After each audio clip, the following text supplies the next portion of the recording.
முழுவதும் ரத்தக்கட்டு ஏற்பட்டு ரத்த காயங்களோடு தீராத வலி வேதனையால சிகிச்சையா ஒரு கிளைண்ட் ட்ரீட்மெண்ட்டுக்கு வந்திருந்தாங்க. உடல் முழுவதும் ஏற்பட்டிருக்கக்கூடிய இந்த பிரச்சனையை நம்ம பார்க்கும்போது ஏதாவது ஒரு விபத்தோ அல்லது அடிதடி பிரச்சனையோ ஏதோ ஒரு பிரச்சனையில தான் இவங்களுக்கு வந்து இந்த பிரச்சனை ஏற்பட்டிருக்கு. அவங்களுடைய தனிப்பட்ட தனியுரிமை பிரச்சனை இருக்கனால நம்ம டீடைலா விசாரிச்சுக்கல. ஆனா வந்த நோய்க்குண்டான சிகிச்சையை முழுமையா குணப்படுத்துங்கிற நம்பிக்கையோட சிகிச்சை அளிச்சோம்.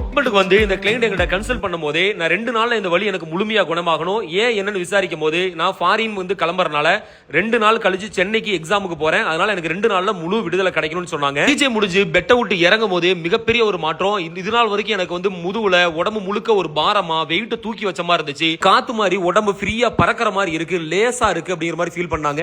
ஏற்பட்டு ஒரு நாள் கூட அவங்க தூங்கவே இல்லை. இந்த தூக்கம் இல்லாதனால ஆன்சைட்டின்னு சொல்லக்கூடிய அந்த உளவியல் ரீதியா பிரச்சனையும் கூட வந்துச்சு. தேவையில்லாத சிந்தனைகள், தேவையில்லாத மன ஓட்டங்கள், இந்த வலி தீராம மன எரிச்சல் ஏற்பட்டுச்சு. முடிஞ்ச முதல் நாளே நல்லா தூங்கி எந்திரிச்சாங்க. 2வது நாளே அவங்க வந்து அந்த ஃபாரின் போறதுக்கு எக்ஸாமுக்கு சென்னைக்கு அவங்க எக்ஸாம் கிளம்பி போயிட்டாங்க. எல்லா வகையான மருத்துவம் பார்த்தும் எல்லா வகையான சிகிச்சை எடுத்தும் தோற்று போயிருக்கக்கூடியவர்களுக்கு ஹிஜாமா நோய் சார்ந்த சிகிச்சை என்பது ஆகச்சிறந்த சிகிச்சையாகும். சிகிச்சையிலேயே மிகப்பெரிய ஒரு மாற்றத்தை உணர்வீர்கள். இருபாலருக்கும் மிக மிக இலகுவான சிகிச்சையில் முழு சிகிச்சைக்கு பயன்படுத்தக்கூடிய அனைத்து மருத்துவ உபகரணங்களும் ஒருமுறை பயன்படுத்தக்கூடிய சர்ஜிக்கல் பொருட்களாகும். மெடிக்கல் வேஸ்ட் என்று சொல்லக்கூடிய உயிர் மருத்துவ கழிவுகளை அரசு வழிகாட்டுதல் அடிப்படையில் முறையாக கழிவு நீக்கம் செய்யப்படுகிறது. முன்பதிவு அவசியம். ஒரு நாளைக்கு 5 நபர்களுக்கு மட்டுமே சிகிச்சை அளிக்கப்படும். ஹிஜாமா நோய் சார்ந்த மருத்துவ சிகிச்சை மையம், மேலப்பாளையம், திருநெல்வேலி. மேலும் தகவல்களுக்கு கூகுள் சர்ச் செய்யவும்.